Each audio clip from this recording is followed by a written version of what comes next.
Tonight. McKnight Tonight.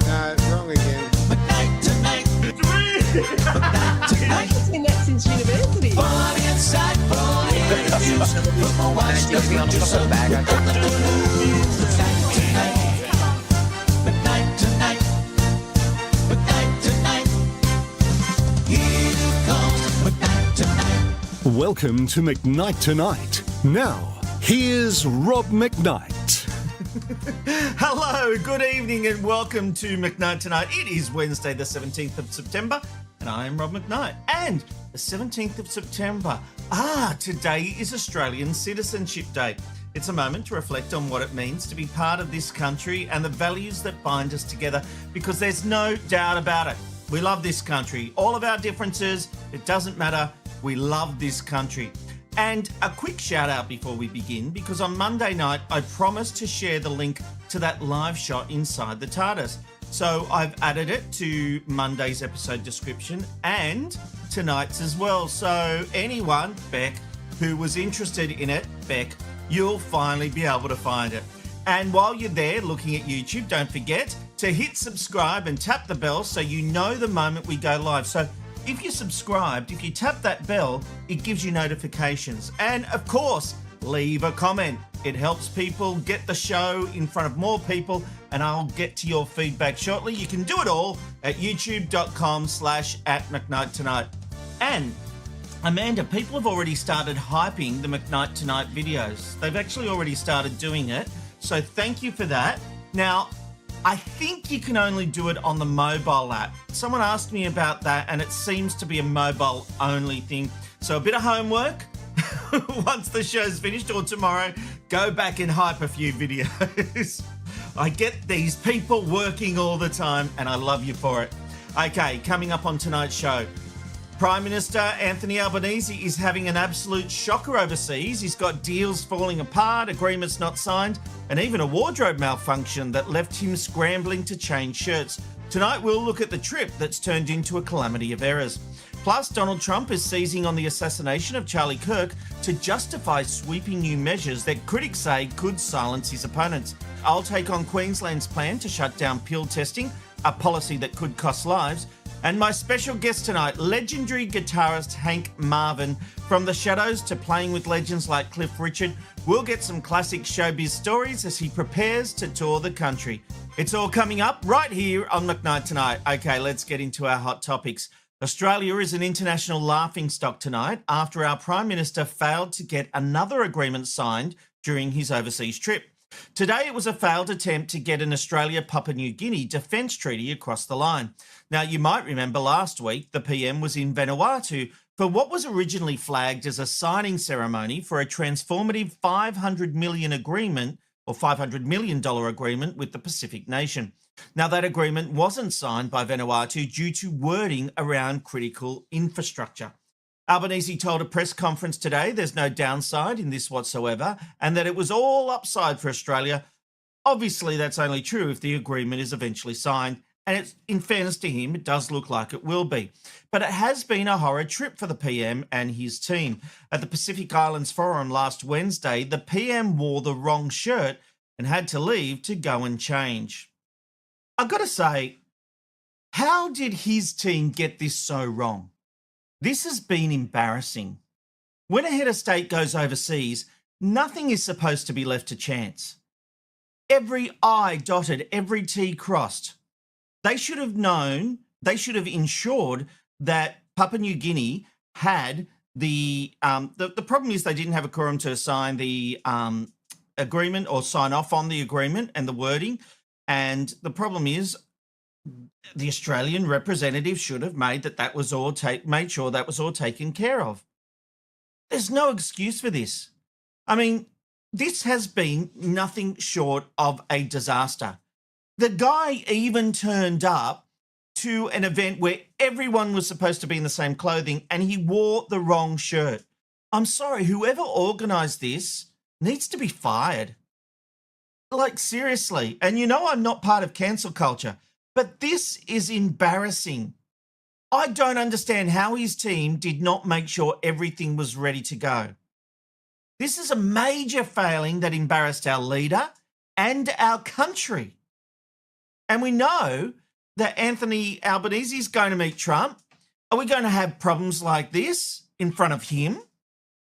And with Vanuatu, anyone who's ever tried to do business in Vanuatu, and I haven't, but I know people who have, know that you need to make sure everything is signed ahead of schedule, because whether we like it or not, and I hope I don't sound racist saying this, the Chinese try to make deals in Vanuatu. They'll undercut and they will try to get deals happening. I think it was in Vanuatu that the PM turned up and was driven around in Chinese cars. Do you think China is just going to let Australia come in and do all these deals? Of course they're trying to undercut. And if the Australian government didn't see that, then they're idiots. But what happens in Vanuatu is that promises will be made. I knew a friend. I had a friend who was doing a investment in Vanuatu. It got blocked because the Chinese went to the chiefs. They overruled the investment my friend was doing. And then when he left, it all fell apart and they were desperately trying to get him back, but he'd moved on and he wouldn't do it. The Australian government not taking any of that into account is just, it blows my mind. But you know what? Vanuatu is a tricky place. So, okay, that might happen. But the shirt thing is unforgivable. And the signing of this deal with PNG is unforgivable. They came to us for this deal. They came to us and said, Australia, will you do this deal with us? You cannot make assumptions that they'll have their act together. The group of people who went ahead of the PM should have made sure everything was signed. Have we got this document? Has this been signed off by your cabinet? Has this happened? No. So whoever was in charge of this, they're out. They need to go. Someone, or a group of people need to be fired, because this is not a good look for Australia. We are a laughing stock, and the PM's flying back to Australia with nothing accomplished. Nothing. All these big announcements, ABC News, Sky News, taking it all live, only for the PM to turn around and say, well, we don't have it signed today. It's a bloody disgrace. Here comes McKnight Tonight. What do you think? An overreaction on my part, or am I on the money? Personally, I think McKnight is right, but you'll let me know in the comment section of this video. I will be getting to your feedback a little shortly. And I just mentioned President Trump, but President Donald Trump is seizing on the shocking assassination of conservative activist Charlie Kirk. Speaking at the White House, Trump said the killing proves the need for sweeping new measures against what he calls the radical left. Among the proposals, revoking non-profit status for groups accused of hate speech, classifying some organisations as domestic terrorists, and even using racketeering laws to silence opponents. But critics say Trump is exploiting a tragedy to clamp down on dissent, warning the moves could chill free speech and punish political opponents under the guise of security. An Australian journalist, John Lyons, saw that himself overnight when the president threatened to dob him into Anthony Albanese. Have a look. That is it appropriate, President Trump, that a president in office should be engaged in so much business activity? Well, I'm really not. My kids are running the business. But I'm here. you are also- You know what the activity, where are you from? I'm from the Australian Broadcasting Corporation, okay. Four Corners Well, program. the Australians, you're hurting Australia, right? In my opinion, you are hurting Australia very much right now. And they want to get along with me. You know, your leader is coming over to see me very soon. President I'm going Trump- to tell him about you. You set a very bad tone. Well, Go ahead, President John. Trump, when the Maybe UAE does a deal like you that, can set a nicer when the UAE does a deal, what does it want in return? Quiet. I'm going to dub on you. I mean, that's just bizarre. But the problem is you have a laugh at something like that, and then there's a serious side to it. Not only is he trying to censor his own journalists in his country, he's trying to censor ours. Journalists are allowed to ask questions. They're allowed to challenge authority. The problem I see here is that Donald Trump and the Republican Party are trying to use the tragic death, the tragic murder of Charlie Kirk to silence anyone who disagrees with them. If you say something they don't like, you are the radical left. Now, having said that, there has been some horrible commentary about the death of Charlie Kirk. stuff that I cannot believe. I do not think you can consider yourself a good human being if you are embracing and enjoying the death of Charlie Kirk. You know, the actress who's in Freaky Friday. Who's the actress I'm thinking of? In A Fish Called Wanda. Anyway, it'll come to me. It'll come to me. But she cried in a podcast and she was upset for him. Did not like anything Charlie Kirk said, but was upset for his family, for his belief.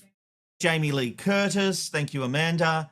I was thinking of Jamie Lee Curtis. So she did this podcast. She cried.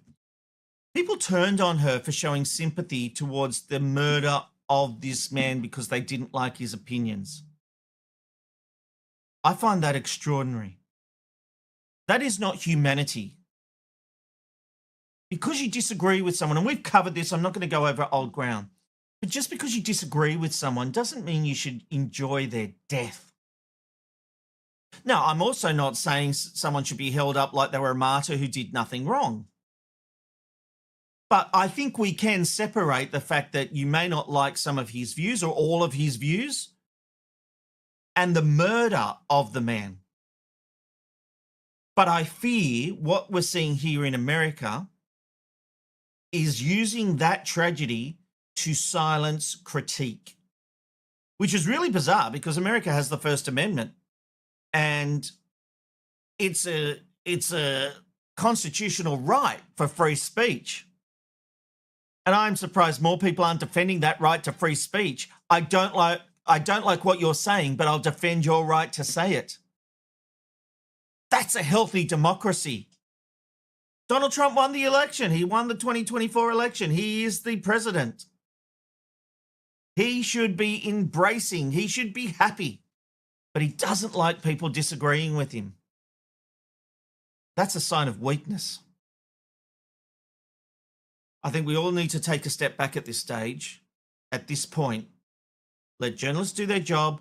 I mean, Donald Trump has thrown a $15 billion lawsuit at the New York Times that he can't possibly win. But the problem is every other media organization has capitulated to him, except the Wall Street Journal, ABC News, CBS News. They've all paid the money when he's had a tanty. The New York Times, I don't believe they will. And I know from everything I've read, the Wall Street Journal won't. And because their reporting has been proven to be true. It's going to be an interesting couple of years. Let's just hope everybody gets a grip and does the right thing. Here comes McKnight Tonight. Hello. Okay, it's time for this. Hello?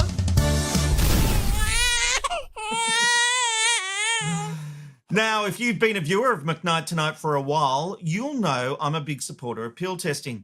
So I was disappointed to see today the Liberal government in Queensland is expected to ban pill testing, including at festivals, by attaching amendments to an unrelated bill. Got nothing to do with this, but it's health related and they're throwing these amendments in.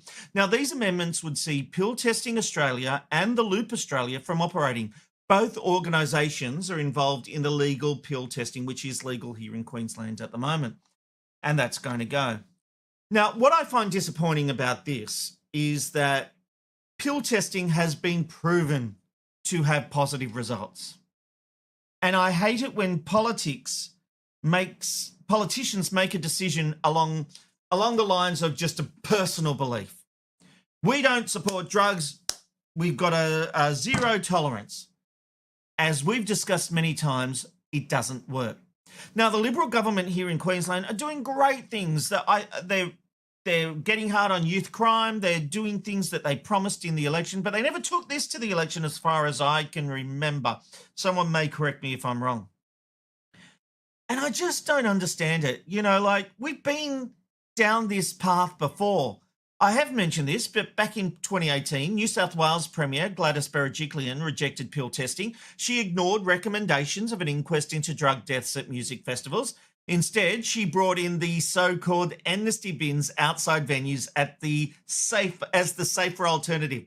Now, these bins were meant to serve as a way for festival goers to dispose of their illegal pills before they enter the venue. And I have found not one shred of evidence of any statistics to show how many pills got thrown in those bins. I'd guess it was very close to zero, because otherwise they would have been going, oh, look, these worked. But when pill testing is introduced, things start to change. When the ACT ran its Groovin' in the Move trial in 2019, all 7 patrons who discovered their pills contained bad chemicals, after a test result indicated serious risk, they discarded them in the amnesty bin. So yes, bins work when paired with information. Alone, they're just symbolic. Now, critics say there's plenty of potential in pill testing and zero evidence you ever save lives with unaccompanied bins. And that's the thing that gets me. We have the research. We have the statistics, the documentation. But people in power just go, no, it doesn't sound right to me. No. Doesn't matter if it works. Doesn't matter if it saved lives. I don't like it. I don't like it. So I'm not going to support it, and I'm going to change it. This is the problem. If there is evidence, go with the evidence. As I said, I think the Liberal Party in Queensland are doing a lot of good. This is a mistake. That's Rob's rant.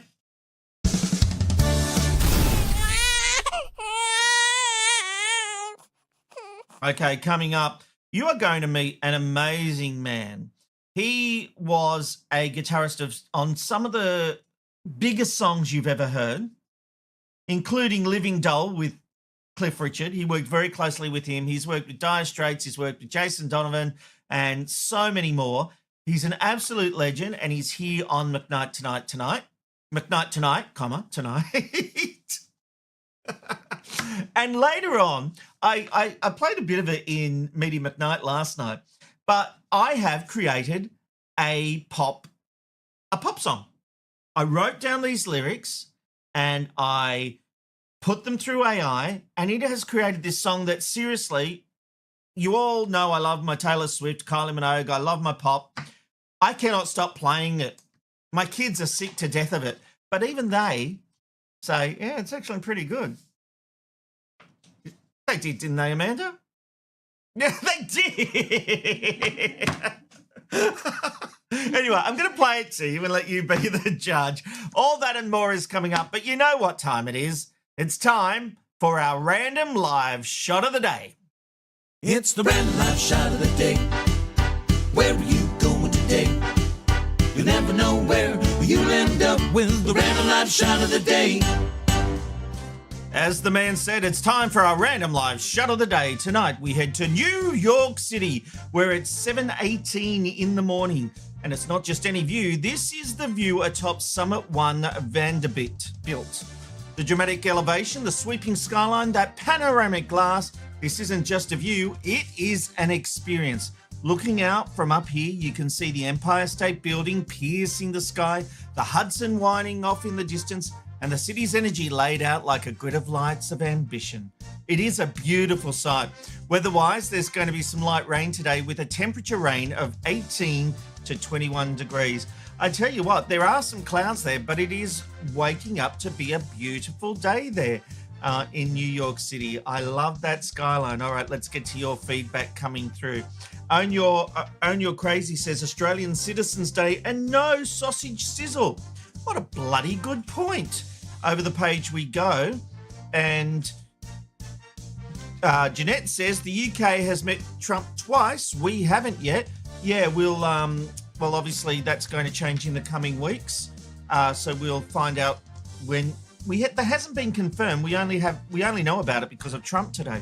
Over the page we go. Own Your Crazy again says it's about time someone asked Trump some seriously hard questions.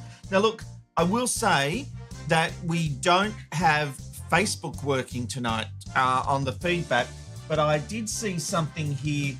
Philip say, John Lyon's question had no Australian context. It was a vague potshot consistent with opinion, not a journalist trying to report on current events and possible actions by a world leader. The ABC has explained, and I saw an interview with John Lyons today, he is working on a Four Corners report into Trump. and the business dealings, and that's why he asked him that line of questioning. So it is relevant to an upcoming Four Corners report. All right, let's continue with the feedback. Gareth D says, diplomacy takes time. It's a setback, but not a disaster. We dropped the ball on the Pacific years ago. It will take time. I agree with that, Gareth. I don't have a bell, but I'm ringing the thing. Gareth and I agree. I completely agree with you. But that doesn't mean that the PM's team didn't stuff up with everything they organised here. It was a complete stuff up. Thank you for your feedback. Dylan says, the rant, been waiting all day for it. Now my day is truly complete. Well, you are easily pleased, Dylan. I'll give you a rant anytime you like. I've got a back-end quickie coming up later too. You're crazy, says, the LNP in Queensland have invited a Conservative preacher from America to speak at Parliament House on the 35th anniversary of Pride in Queensland. I don't know why the LNP are going down this path. They're actually doing pretty well on a lot of other aspects. Philip on Facebook says, sorry, Rob, the drug trade kills people. Pill testing just directs the addicted to find more powerful drugs that will kill them. I just really don't agree, Philip. I think there is hard evidence that shows that pill testing does work. It can save lives. And this idea of having amnesty bins does nothing unless it goes hand in hand with pill testing. The evidence is there. Michael T says DT wants to Donald Trump wants to silent dissident and is moving towards trying to take control of free speech, the media, and everything in between. They certainly are trying to control the narrative. That is for sure. All right, we've got this one from Jeanette. Wouldn't the pill testing have saved lives at concert? It actually has. Well, you can't guarantee, but there were 7 people at the ACT concert that did pill testing, and it was found to have harmful chemicals, not just the ones that make you high, but harmful chemicals, and those people did throw out their tablets. So that's when I say the proof is there. The proof is there that pill testing works.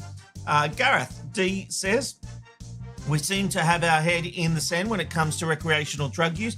Alcohol at venues is often so expensive that many young people find pills better value for an event. Well, I want to read that one again. Sorry, Amanda.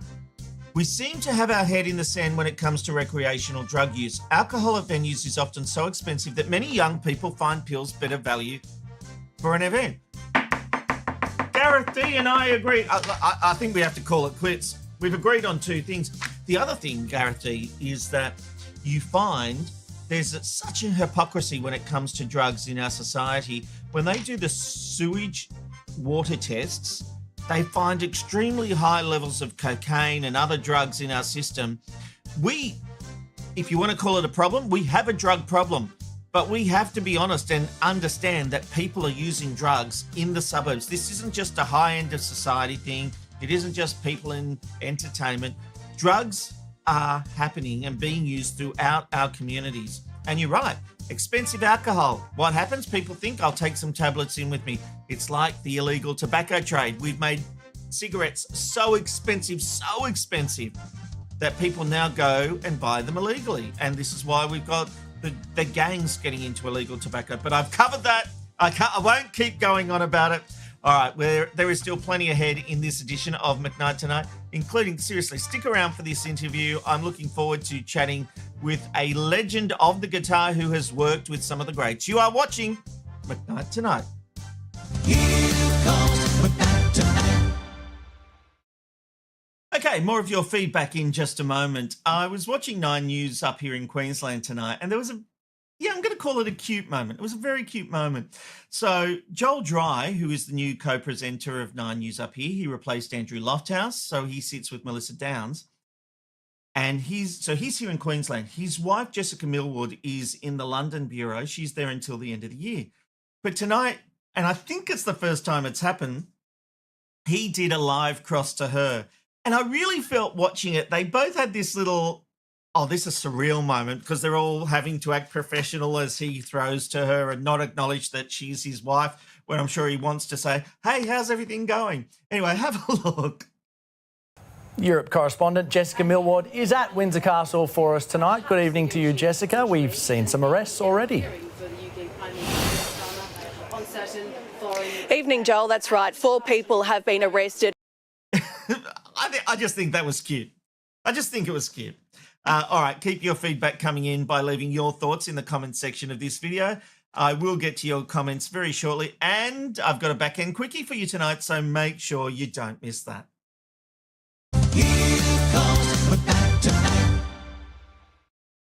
Well, my special guest tonight has been a major influence on some of the biggest guitarists in the world, and he's played with them too. He's worked with Sir Cliff Richard, Leo Sayer, Jason Donovan, Peter Frampton, Dire Straits, many, many more, too many to mention. You might remember him as the lead guitarist with The Shadows. Remember this classic?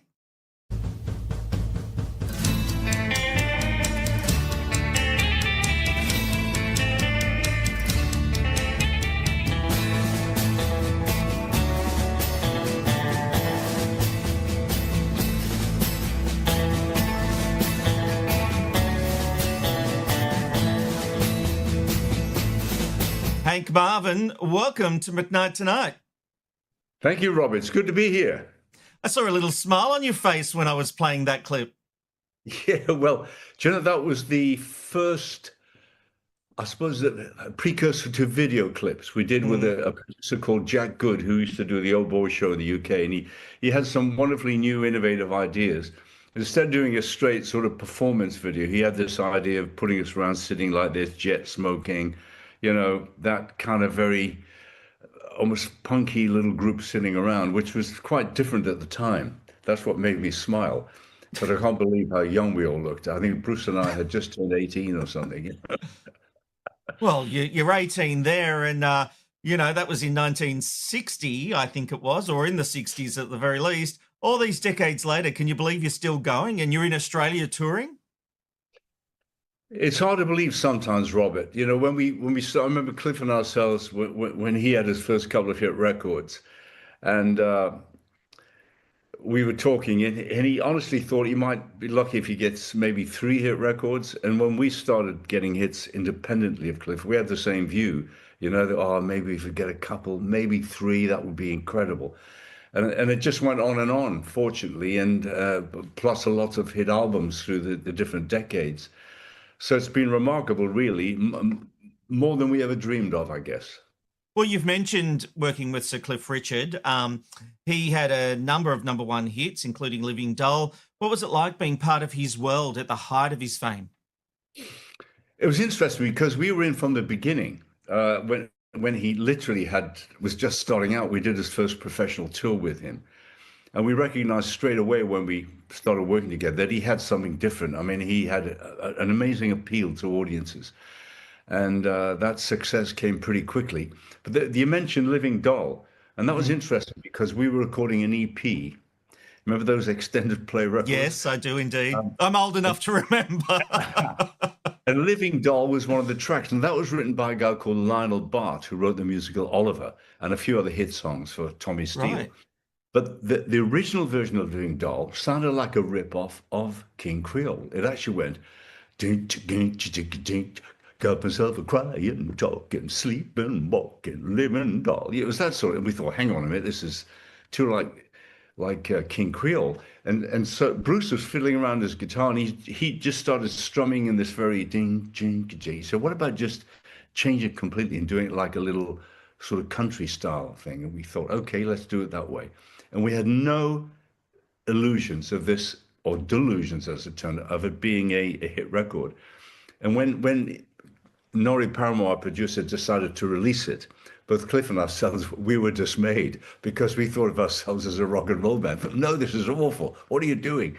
Anyway, he said, no, look, I've played it around. He said, it's a fantastic reaction.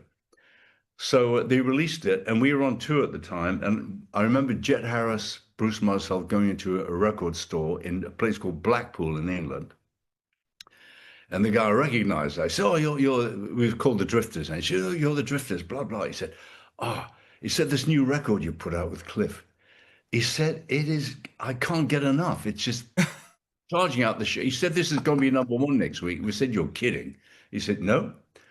And that was, I think, a big breakthrough for Cliff from being classed just a teen pop star with rock and roll to what we used to call the mums and dads. Suddenly everyone loved Cliff and ourselves because they thought we could actually sing and play, whereas before we were just a bunch of greasy rock and rollers.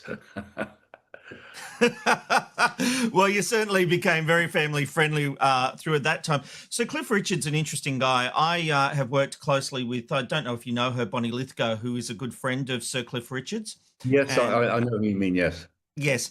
And she has done interviews with a show I produced called Studio 10 with Sir Cliff. He went through a very tough time in the UK, didn't he? They made these allegations which were proven to be false. The BBC did live choppers.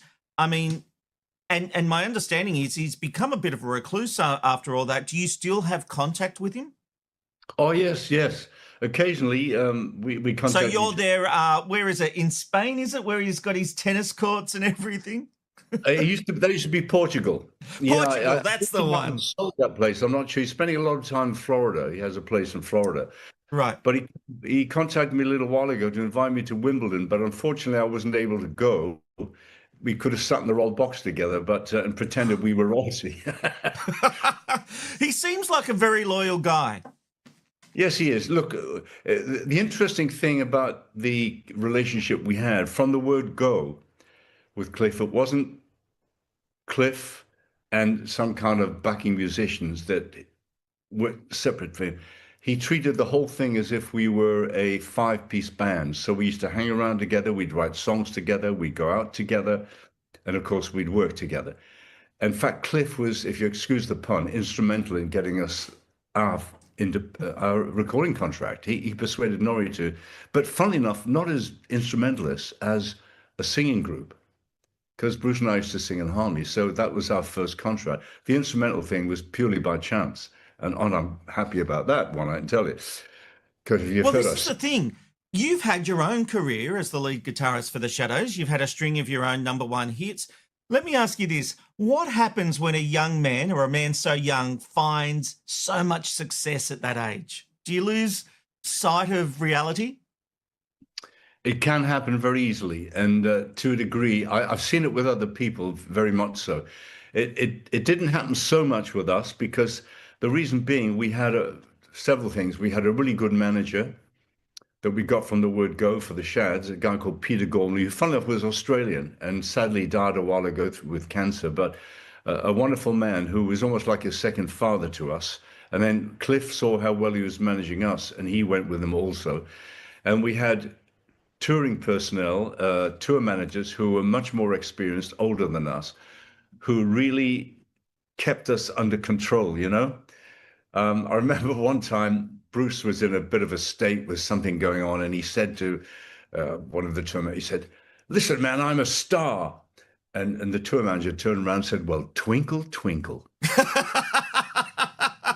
All right. Apart, including Bruce. So I think for the most part, we were kept with our feet on the ground. You were kept grounded.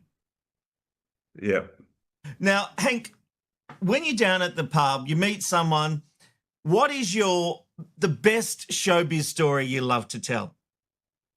Oh, gee. Well, one, I don't normally go to pubs, but not to say. You know what I mean. When you're around the pool, whatever. Yeah, showbiz stories. Actually, one story that I like very much concerned our first trip to the USA. We played right across the USA and Canada, and in one of those big American package tours they used to have in the late 50s, early 60s. The biggest show of stars, 1960, and Bobby Rydell, Frankie Avalon, Clyde McPhatter, the Drifters, the Isley Brothers. Oh, it was full of it. And we were the special guests from England. And it was fantastic because the reaction we got almost everywhere was really big. And we were so impressed with that. But when we got to Lubbock in Texas, and for some of your listeners who remember Buddy Holly, Lubbock was his hometown. And we had the pleasure of meeting some of the guys who sang on the early Crickets records as backing vocals and Buddy's father. But I was standing on the stage after a sound check, just checking, and I had the red Stratocaster there with the glasses and everything. And I saw this tall, older man standing, watching me with a kind of, I don't know, the look he had in his face was quite emotional in a way. And he walked, and this was almost a year to the day after Buddy's death in the plane crash. And he walked over to me and he said, son, he said, I'm Buddy Holly's father. I said, oh, pleased to meet you. He said, and then I realized why he was so interested in talking to me. He said, could you get me Cliff's autograph? That is not where I thought that story was going.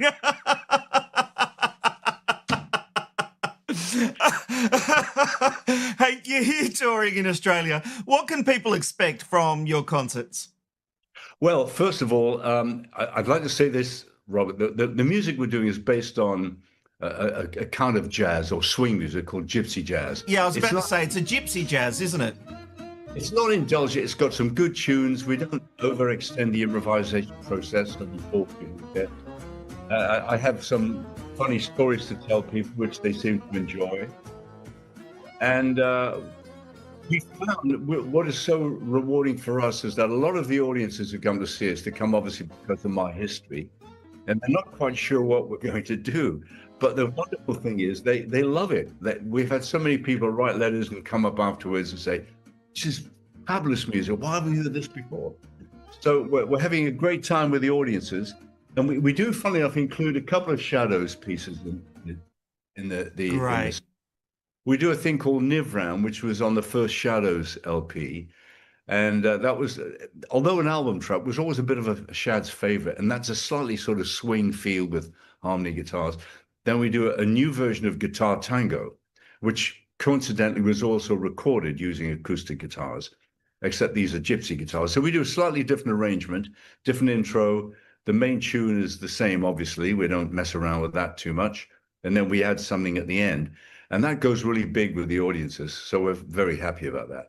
Oh, fantastic. Well, I believe you're in Perth as we talk tonight, but you're about to head to the East Coast this week. And on Friday, you will be at the Harmonica German Club. Then on Sunday, it's the Lounge Club. The Lounge at the Concourse in Chatswood. Wednesday, the 24th, you are at the Flamingos Live in Newcastle. And Thursday, the 25th, you are at the J Theatre in Noosa. For more information, you can just go to hankmarvingypsyjazz.com. And there will be more dates. You're actually doing more in the coming weeks after that, but that's what's happening in the next week or so. It sounds like it's going to be a great series of concerts. Oh, look, it's fun for us to do this. You know, they're small venues, and it works really well with this kind of music. And what I like about it is you've got a much more intimate atmosphere, you know, and you feel you can really engage with an audience a bit more easily than bigger venues. And there's something about it. You almost feel you're in someone's living room playing for them. You know, it's got a really wonderful, intimate atmosphere. I'm looking forward to it. Well, it sounds fantastic. Hank Marvin, you are a legend. It has been a real pleasure talking to you. Thanks for joining us on McKnight Tonight. Oh, look, it's been great to talk to you, Robert. Thanks so much. And all the best to you and your listeners. Thank you. Cheers.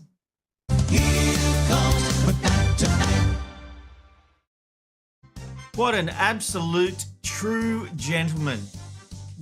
Just really loved him. All right, let's take a look at some of the feedback coming through to McKnight Tonight. And we've got this one. Dylan says, did Rob buy a new blazer? No, I've worn this one on the show before. I mean, it is a double-breasted blazer, thank you, Dylan. But no, I've certainly worn this one before.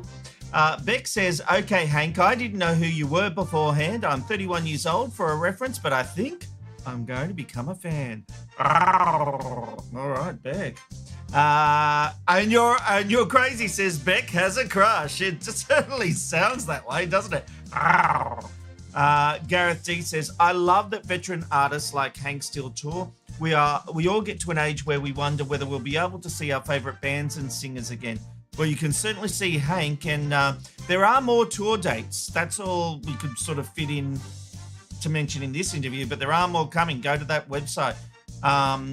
Radio Note says, perfect chat. Thank you, Radio Notes. That's very kind of you. Own Your Crazy says, where is Amanda's microphone?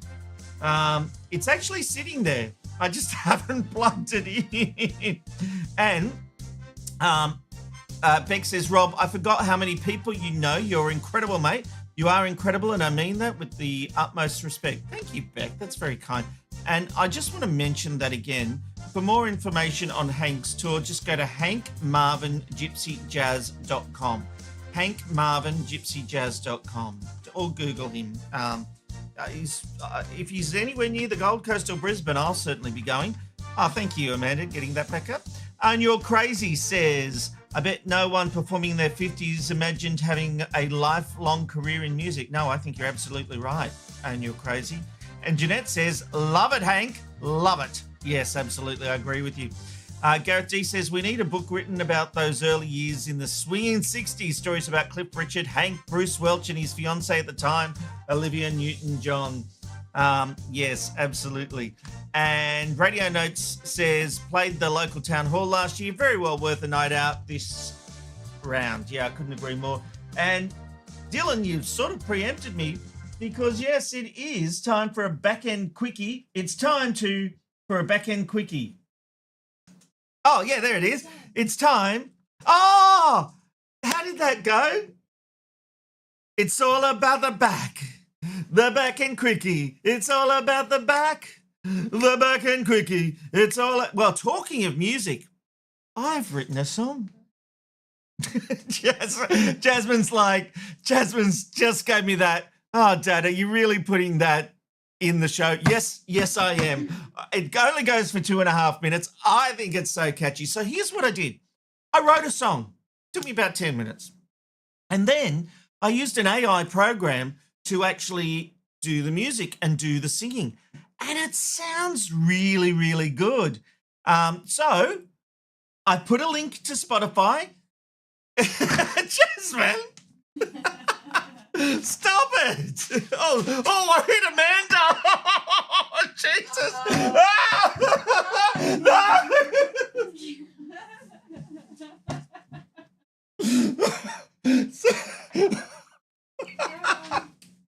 All right.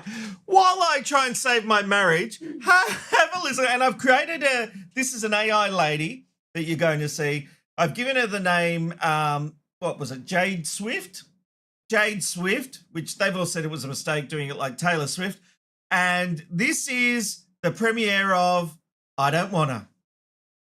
I don't wanna think about that now. I think about it tomorrow. But when I'm thinking about that, I won't be thinking about you. Right from the start, you broke my heart. Love never seemed to bloom. I looked at you, but you wanted her, and I knew our love was done. I don't wanna think about that now. I'll think about it tomorrow. But when I'm thinking about that, I won't be thinking about you. Then came the day she pushed you away. You were sad and all alone. I looked at you and you looked at me. It seemed that we were in the zone. I don't wanna think about that now. I'll think about it tomorrow. But when I'm thinking about that, I won't be thinking about you. Then something changed on that fateful day. You were in bed, but not with me. She had called you up and you went straight back. It's all there on your phone. I don't wanna think about that now. I'll think about it tomorrow. But when I'm thinking about that, I won't be thinking about you. Now you say you made a mistake. It won't be that real bad. I don't know what I'm gonna do. I've never been this mad. I don't wanna think about that now. I'll think about it tomorrow. But when I'm thinking about that, I won't be thinking about you. I don't wanna think about that now. I'll think about it tomorrow.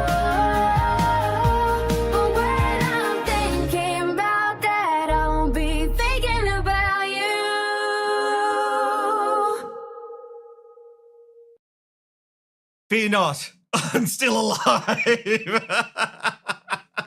I tell you what, though, my daughter's like this. She said to me the other day, she said, you know, my friend Lara, her dad's not posting AI songs on the internet. I said, no, he's not. No, aren't you lucky? Let's take a look. Some feedback's coming before we wrap it up. Let's, I must say, not bad for AI. This worries me more now about AI. This is my point, Dylan. I think it's really, really good. I'm playing it just for fun. I mean, I wrote it as a bit of fun. I went through this process for a bit of fun, but I love my pop. I'm addicted to it. Not afraid to like my own work, am I? Own You're Crazy. Rob McKnight is Stock Aitken Waterman. Oh, if only I could have their money. Yeah, absolutely. Radio Note says, we'll get it on air tomorrow. Brilliant. We'll hear it on the airwaves. Jeanette says, who is going into the doghouse tonight, Rob? Yeah. I don't think I'm sleeping in my bed tonight. Do you? Oh, no. Beck says, poor Jazz. I remember what it was like to be your age. I don't think, Beck, your dad was ever as embarrassing as me. In fact, while we saw that one come through and Jazz said, yeah, but Beck, your dad was never posting pop songs on AI, which is true. You're Crazy says the follow-up will be an apology to him. I'll get working on that tonight. I'm so sorry, Amanda. Please forgive me. All right. Radio Nerd says, is this the back-end quickie? It's all about the back. Yes, the back-end quickie. Thank you for your feedback. Now, big interview tomorrow. So if you know anything about Westall, and it's a place where over 200 students and teachers say they witnessed a UFO. I've been obsessed with this story. And tomorrow we're going to have one of the students who were there. What was it? I want to say, I'm going to get this date wrong. No, it was 1960 something, 6 or 9. And it's a fascinating story. Like over 200 people swear that they saw a UFO land in Westall. We're going to explore this tomorrow. It's going to be fascinating. This isn't a piss-take interview. I really want to know. I think it's so easy. I promise you there will be no X-Files music or anything like that. I'm really intrigued as to what these people have to say. I'm really looking forward to it. Hope you can join me for that and plenty more. If I'm still alive, as you all point out. This is McKnight Tonight. We will be back tomorrow at 9 p.m. streaming across the world. It's good night from McKnight. I'm sorry, Amanda! McKnight Tonight. McKnight Tonight. It's good night from McKnight Tonight.